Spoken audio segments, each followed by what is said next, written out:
Morning, guys. Wanted to try something a little bit different today. I thought, why not switch things up and let's just hang out for the day. To kind of bring you up to speed on yesterday, I went out to try to film for some 50 and 100 yard groups, and I had winds steady at 8. They were kind of gusting 10, 12, and that's just really not suitable for a fair portrayal with the S510 TDR here. Whenever you get an air gun that's a 22 cal and is designed to shoot 16 to 18 grain pellets, deflection at 50 yards at those winds can be an inch or more, and so forget even trying to do 100. So I'm going to wait for that to come down. It's supposed to come down Sunday, Monday, and so I got a couple of days to kill. Normally I would cut grass, do things around the house, whatever, but I figured this would be a good opportunity to do something I've been wanting to do for a while, and that's just kind of hang out with you guys for the day and bring you in a little bit on process and kind of what I do here when you don't see those final videos on AEAC Home or here on the vlog, like what it is that I'm doing. So rather than having these down days, I actually went to Wally World yesterday and I picked up 3 air guns. They were blowing them all out. Don't know what was going on, but there were air gun sales final tags and stickers all over boxes and shelves and laminated and label makers. They were just everywhere. All air gun sales final, no matter what, and they had great clearance prices on all of them. So I took advantage of that. You know, what was it? SHOT Show 2018. I found myself at a really kind of high-end dinner at a table with Giles, with some higher-ups at Daystate. I think Stephen Archer was there from Hard Air Magazine, and Shane Keller was there, Extreme Bench Rest winner and shooter for Team Daystate. And him and I got to talking, and you know, I kind of realized in that moment that over the years, I'd become so far removed from what kind of got me into air guns, you know, to begin with. You know, there was a time, rewind 5 years, when I was doing review articles for Airgun Depot on gateway to air guns, and if you go and search the Airgun Vault over at Airgun Depot, you'll find like 20 of them where they were just sending me guns, and I was taking pictures and blogging over there on GTA and taking apart springers and doing articles on artillery hold and all this other stuff, you know, kind of before this whole review thing took off for me over on the big channel, AEAC Home. And so, you know, rather than have these wasted days, I thought this was a good opportunity to kind of get back to grassroots. and I'm curious to see how I'll feel, you know, about a big box store type of gun. And you can get these at Pyramid Air and Airgun Depot too. All 3 of these guns that I picked up. So you can get them at your favorite retailer. You don't have to go to Wally World. But you know, there's a couple of things I'm interested. You know, how will I feel spending a day with something like this after spending 3-4 years with, you know, the best Virows and the best Air Arms and the best that, you know, Benjamin has to offer, you know, when it comes to these break barrels and Hudson too, you know.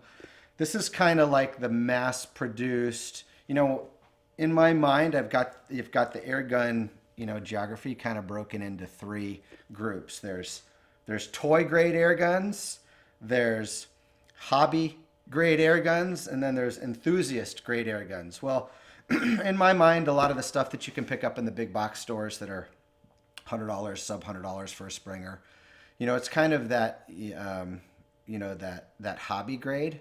You know, you go from $100 to 3, 4, 5, or 6 on a break barrel. So this isn't a buy from Walmart, let's pick it apart. I am eager to test the claims that are on the boxes here, and we are going to do that and see if that's all true.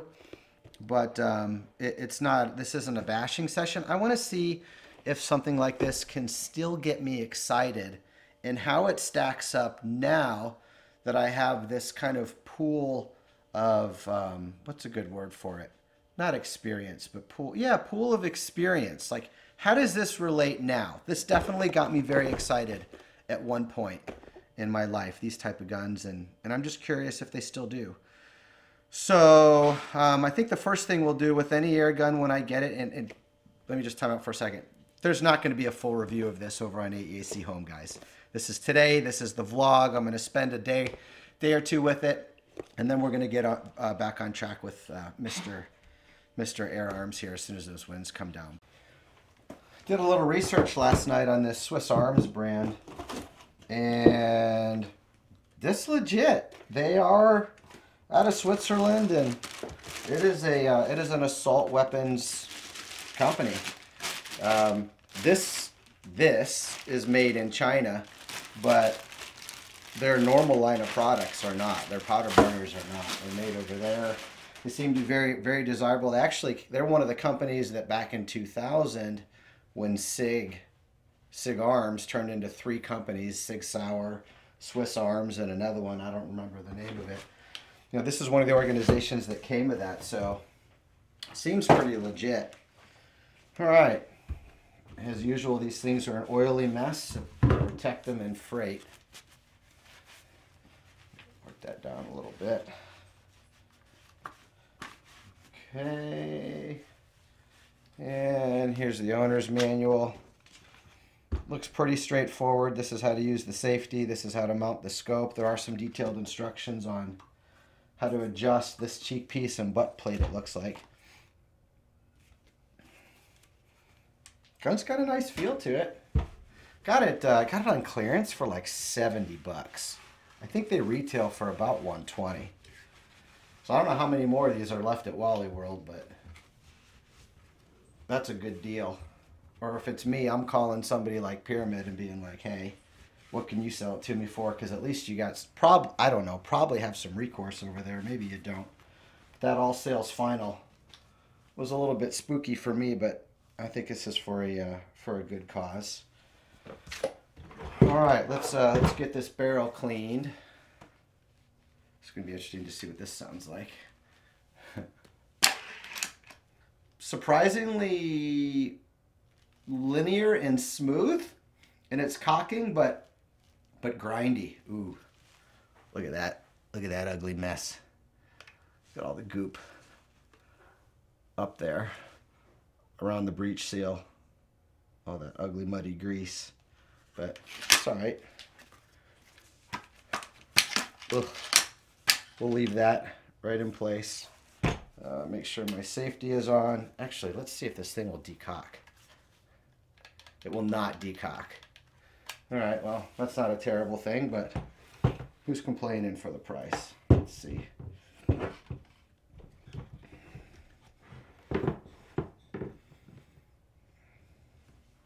I should probably clean that up a little bit. That's gnarly. I'm not going to clean the locking wedge. The breech seal is not in good shape. Let me take a picture of it for you guys.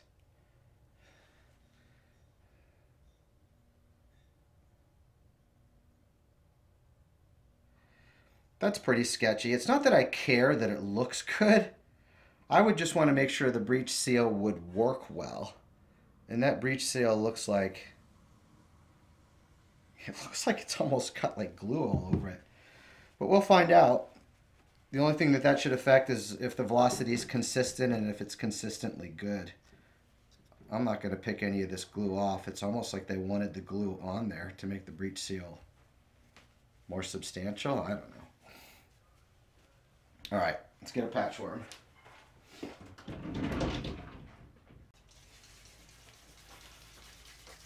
Not sure if I mentioned it, guys, but this is a 177 cal. Velocity claims on the box were, I think they're, was it 1,200 or 1,400 feet per second?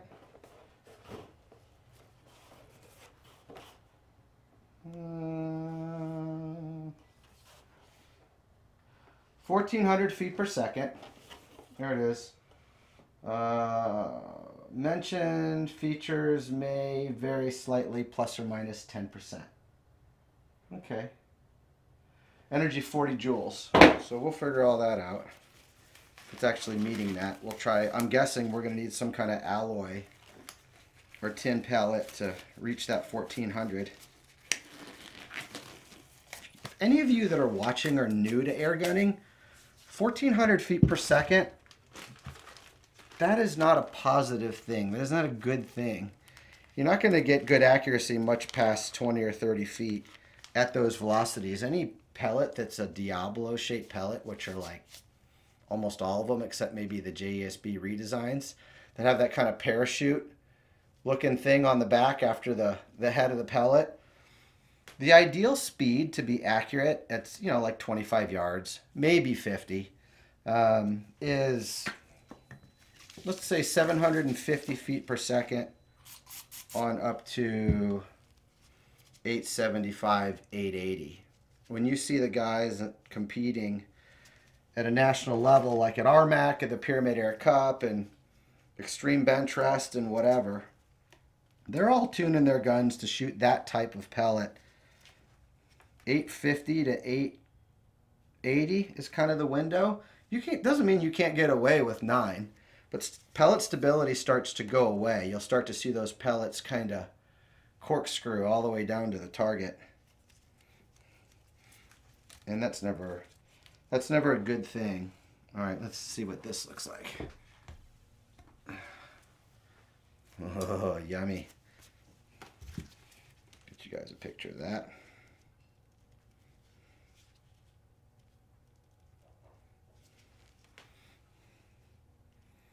You guys are wondering how all those pretty pictures get up on AEAC vlog here, and on the other channel, AEAC Home. This is how. It's all done with my cell phone. Samsung S9. So the gunk that you see in these barrels, it's not laziness, it's not poor manufacturing. These manufacturers tar them up pretty good in there so that they don't rust out in the crate when they come from overseas. Like I said, these all come from China. It's not to say China can't make good air guns. Snow Peak Air Guns is the largest air gun manufacturer in the world, and they're out of China. I'm pretty sure China made that cell phone right there, and most of the other ones. So I don't know. I'm always kind of sensitive to how everyone's beating up on product coming out of China, but I don't think people realize, like, a lot of our electronics here in the States and a lot of other good products, fishing poles in my world and fishing reels and all sorts of other stuff like that, they all come out of that country, and pretty sophisticated darn place over there, and they can make good product when they want to and when they're getting enough money to. So before I start the culling process, which is where I look for, you know, some pellets that'll work well with, you know, the barrel in this gun, I like to get everything nice and clean before I start. You know, you want that rifling to get a good, consistent bite on that pellet.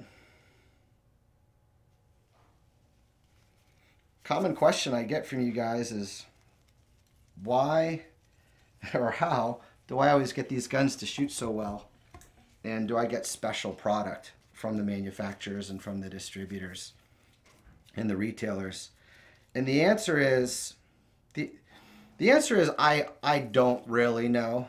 I mean, I kind of know, but I kind of don't. Like, I make it clear to all of them. I tell them all the same thing. I say, don't send it unless you're okay with a fair valuation, because I'm going to be honest in my reviews. I always tell them all that. And I also tell them that don't cherry pick me a gun. Don't send me anything special. Don't send me anything different.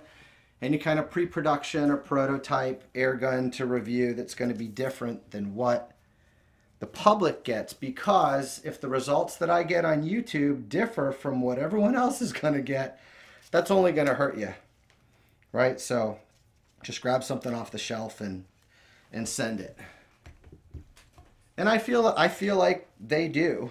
You know, you can kind of tell when a gun's been used and shot and fired when you open it out of the box. They all fire them at the factory, but so by and large, I feel like, you know, I really can't think of anyone that would cherry pick me a gun. But if they do, you know, that's on them, and I've certainly done my part by adamantly asking them not to. So for those of you that are always asking me about that, that's how that works. Can't force their hand, but I can make it clear to them what I want and need, and how if they don't do that for us, then it's only going to hurt them. So back to how do I get the accuracy out of them? Seemingly everything. I think it all comes down to probably three things. Barrel prep. And by that, I don't mean just cleaning it. I mean first cleaning it, and then knowing where in that barrel's life cycle of dirtiness, if we want to invent that, where in its life cycle of dirtiness it's going to perform its best. Some barrels perform great on a squeaky clean. Some need 60 shots before they do well. Some need 5 to 10 to settle in. You just don't know. And then there's a limit. It'll fall off after 100 shots, or it'll fall off after 600 shots, or 3,000. Some never fall off. And so a big key to getting consistent good accuracy is knowing your gun, knowing what state of cleanliness the barrel wants to be in. That's the foundation of it all. The other big piece is you got to find the pellet that it's going to want to shoot. And then you just have to deal with it. You know, you may find a pellet that it likes, and that manufacturer doesn't produce consistent pellets. Maybe 3 out of 5 do well. Maybe 8 out of 10 do well. You know, you just don't know. And it is what it is. God, the more I look at this, this breech seal, I'm a little concerned that that's going to give us problems, as it literally looks like somebody put some kind of glue on it and closed it. Almost like they put like some kind of a silicone caulk in there to kind of bolster the seal. But that's pretty ghetto right there, man. I know, I'm not going to be knocking this. I want to see if I can still get excited, but I've never even seen anything like that back in the day when I was buying my stuff from Wally World and Bass Pro Shops, and I've never seen anybody do that. For those, I know a lot of you guys have bought this gun. I read everything last night. I read all the reviews on Amazon. I read all the reviews on Pyramid Air and Airgun Depot. I read them all on, where else did I go? I watched a bunch of YouTube videos. A lot of you like this gun, but it seems there's been a good video too that had challenges with it, and I get a lot of that is because you haven't learned how to shoot a spring. Those people haven't learned how to shoot a Springer, and or maybe haven't found the right pellet. You know, that's all key. But the other thing is, how do I get the accuracy out of it? You spend time with it. Spend lots of time with it. You know, before I go to start trying to film, I've got 400, 500, 600 rounds through everything, whether it's a break barrel or a PCP. I know that gun. I know how to hold it. I know where it wants pressure on the handle, stock, and trigger, and where it doesn't, whether it's a Springer or PCP. I know if it wants downward pressure on the bag, if it wants to be neutral. I know if it wants to be in my shoulder. I know if it wants my cheek involved or not. Like, I know that gun and all of those things. I know some of you think PCPs aren't hold sensitive. Guess again, PCPs are hold sensitive. Let me tell you what. And you just got to figure them out. That's why, whether it was a Beeman Chief or an FX Impact, you know, I'm able to get the performance out of them. I think it's really just those three things. It's the seat time, finding the right pellet, and knowing where your barrel wants to be shot at in its state of cleanliness. So I think that I got the majority of the goop out here. And there's that. Yeah, it's good. Looks good. Now I'll pull some dry ones through, and then we'll get set up in out back. So the reason, one of the reasons I have a two-part procedure is by spending time on my own property here, where I have 25 yards in the backyard. I can make, I'm going to just pull one or two more through here. I can, what's the word? I can streamline my time spent filming out in the country. Like, you know, where I film my full reviews, that's not close to me. It's like a 40-minute car drive each way, and I got to get up early because the optimal sun is kind of from 9 a.m. to 2 p.m. And then after that, I start getting glare, and there's sun on the picnic table and it looks crappy for you guys. So I like to try to streamline that process. All right, let's go for dry now. I like to try to streamline that process by getting as much work done here at the house first. And that means all those three things that I mentioned about getting to know your gun and how to get the most performance out of it.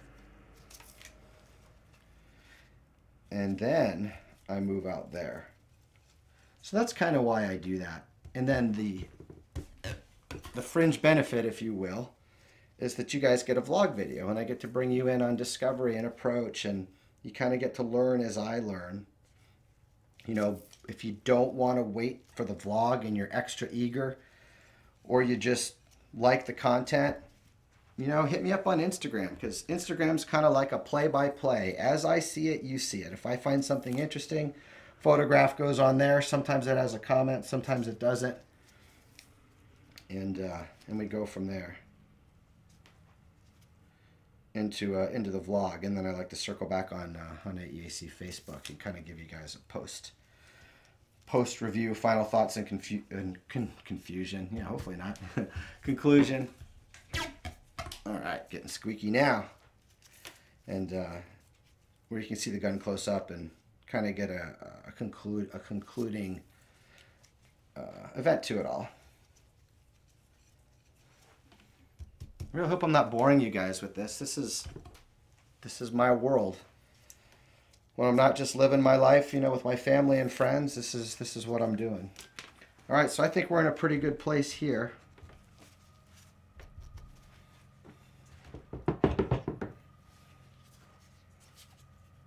It's a little bit loose, that cheek piece.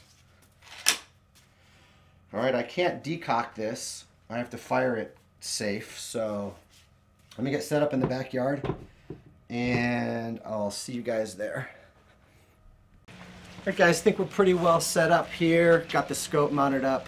Use the bundled scope, use the bundled mounts. They seem pretty decent. One thing I really like, two things I really like, is the ocular on this Swiss Arms 4x40. It's a duplex reticle.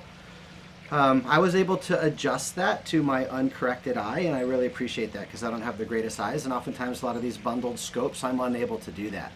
The other thing I really appreciate is there's a scope stop at the end of the mount here, which will keep all of this from migrating rearward with the recoil of the gun. So those are two positives. So over here, I've got set up a good assortment of 177 pellets across 3 different brands, 4 different brands, I guess, if you separate GTO from or Predator from JSB, and a good assortment of weights. It's not all of them, but it should give us a good idea of whether we can, you know, use this as an enjoyable break barrel air gun, and get there with the performance, or not. So I've got the lab radar set up. Don't worry about it right now. I'll get that up on the screen when we get down to 25 yards. But right now I've just got the target set up 10 feet in front of the gun because I want to make sure I'm safely on paper. So we're going to take some shots with these 787 JSBs and see where we're at.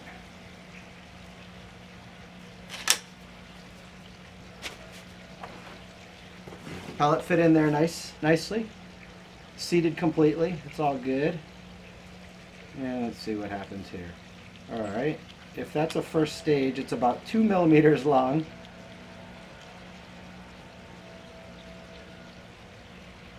And a long roll before it breaks. So, you know, it is what it is. Okay, so what? An inch to the right. So let's see if we can dial that over. Let's go to the left. There's half a turn. There's 1 turn. There's 2 turns. At this range, it's probably going to be quite a bit. That's about, excuse me, 3 3¼ turns. Let's try again.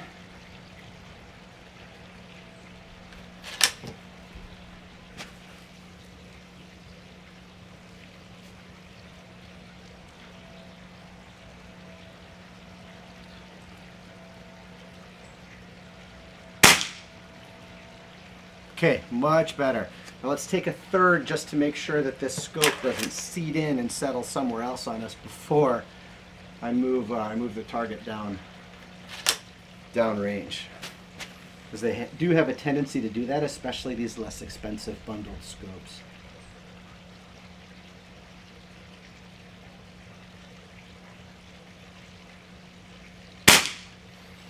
Okay, that's a good start.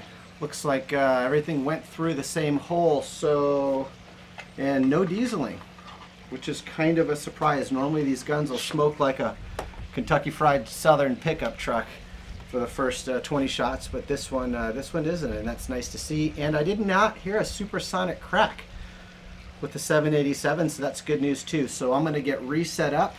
We'll get the labradar up on the screen so you guys can see what's going on with velocity, and reposition the camera on the target downrange so you can kind of follow me through and see what she does. Okay, so I took an few intermediate steps there off camera.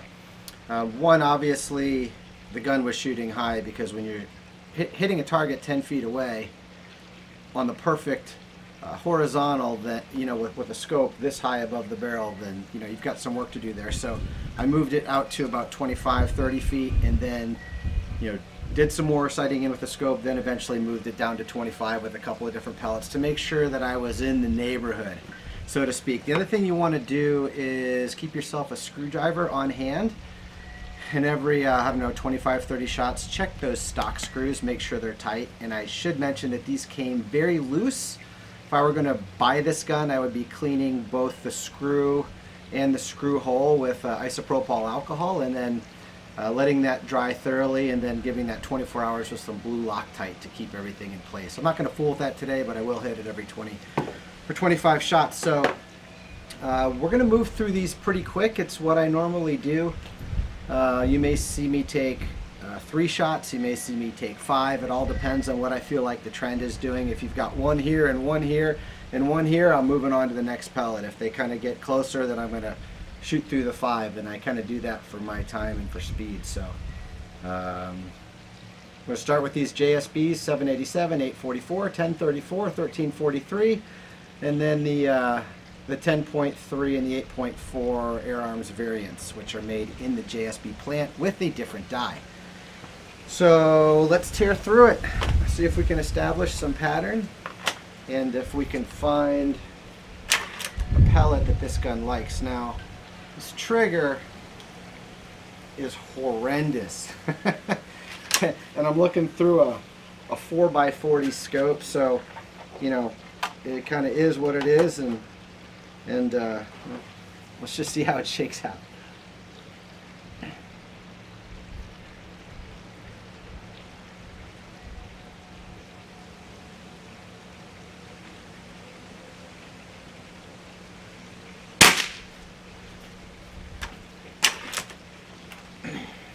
So 868 with a 787. There's some smoke coming out of there. Go choo choo go. So there's some unburned oils in there, but it's nothing horrible.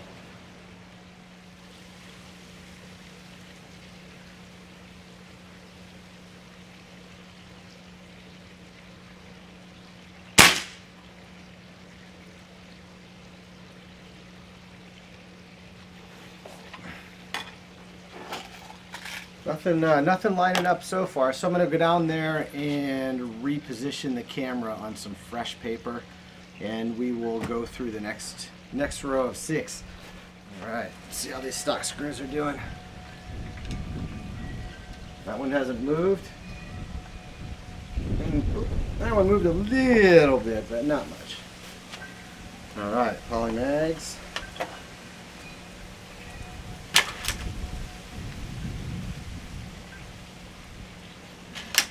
Good fit.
I like how consistent the velocity is with these. That's an indicator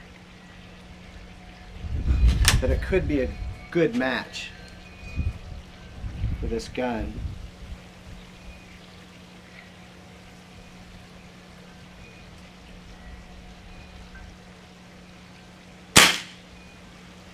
That's better. I'm not going to call it good, but it's better. So we'll leave that one up.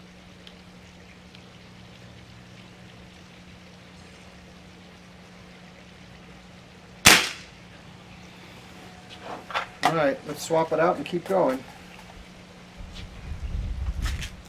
No. All right, the search continues. Our best look so far is the Polymags, Predator GTO Polymags by JSB. About an inch down there, 25 consistent. See what these Hornets will do for us.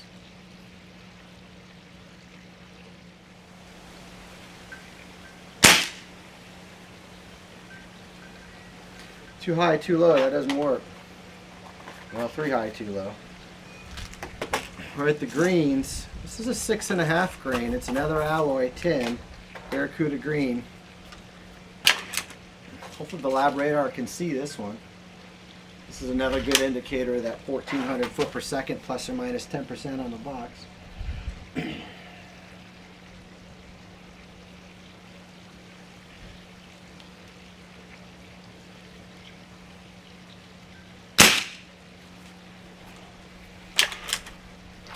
See, 960. Not even close. See if it can continue. Let's see if it can see it. If it can see it continually, you know, it kind of makes sense based on what an 8 grain and a 7 grain and a 10 grain are doing, that a 6.5 would be at 960.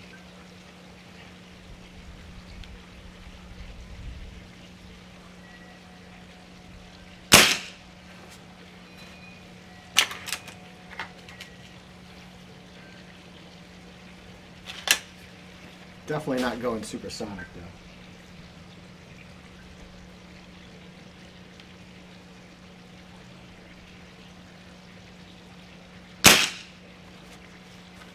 Saw that one, 957.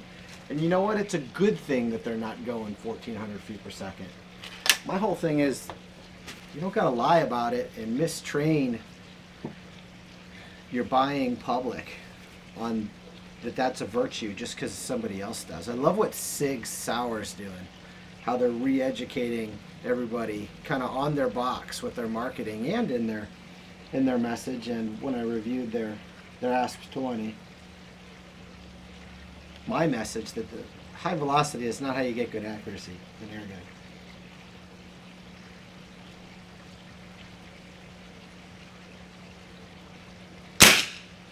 In this instance, kind of digs these greens. Let me shoot one more, see where it goes.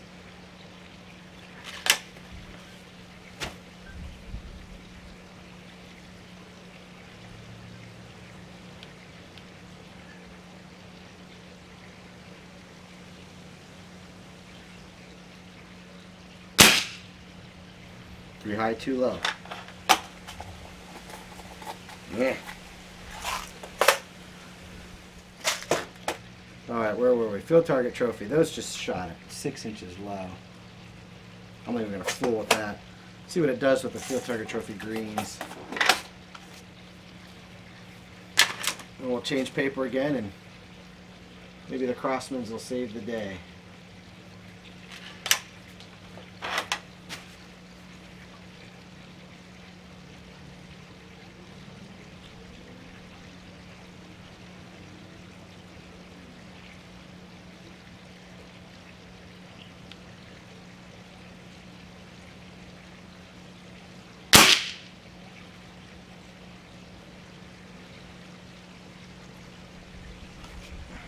Eight inches low. 1,009 feet per second. 5.36 grain. Saw that one.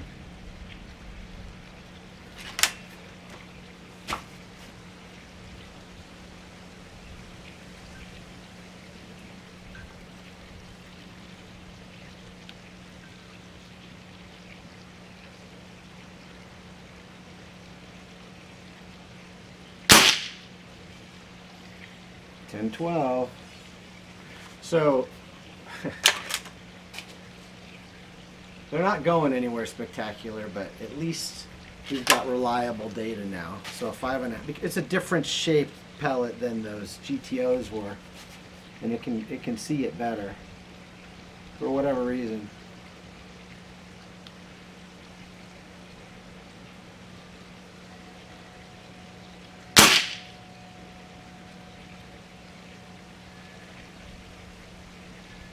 They're going all over the place, but basically 1,000 feet per second with a 5.5 grain pellet. So that's way off the marketing claim. So let's call that one busted. But I'm going to go down there and change the paper, and then we're going to put some Crossmans on it. And if those don't do anything, I think we'll shoot one more group with the polymags, and then we'll probably declare that an acceptable pellet for this inside at 20 yards, because we're doing this all out at 25.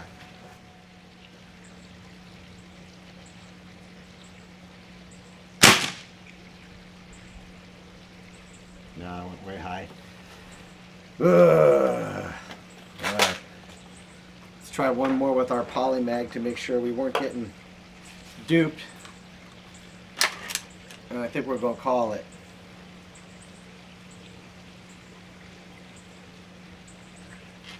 I'll take my time with this one.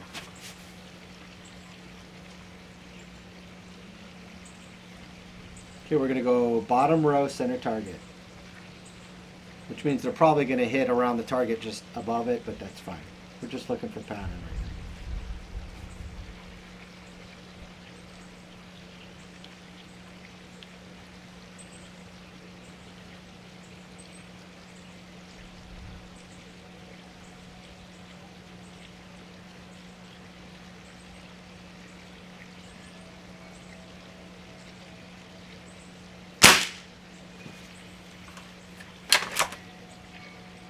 I don't know if that's a good thing or a bad thing that it hit where it hit. Speed looks good. Next one goes.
That's without a doubt your pellet, but it looks like an inch is it.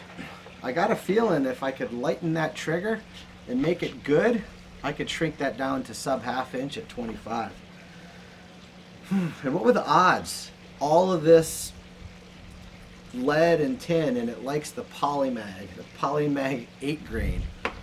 Just goofy, but it just goes to show you, I can't imagine the amount of guns that Walmart gets back, or whoever gets back, where people think that they have a gun that just flat out won't perform no matter what, because they probably bought all the pellets on the shelf there at Walmart, tried them all, and couldn't get anything to perform. That's just the nature of springers. And you know, the other thing is, you'll just shoot it off a bag like this to try to remove me, you know, that variable from the accuracy element, and to know that you're going to have to re-sight in, you know, kind of from your hands so it works with your hands. You know, it's a lot of work. But I guess, you know, the price is right, and there you go, a $70 gun from the big box stores, and I don't know. I'm going to have to say that this has not been a pleasurable shoot for me. I think if I had to put it all together, the trigger was my biggest pain point. I feel like it's kind of sad because, you know, and some of those other pellets, I felt like the gun wanted to be accurate, but we just couldn't get there because I was fighting this trigger, which is leaking some kind of oil out of it. And the other one's that breech seal. There's no excuse for that breech seal. To take somebody's money and give them a breech seal like that actually has like a silicone glue on it, maybe to make up for some kind of manufacturing tolerances, is just, it almost puts this down from hobby grade into toy grade for me, because that's a company that just doesn't care.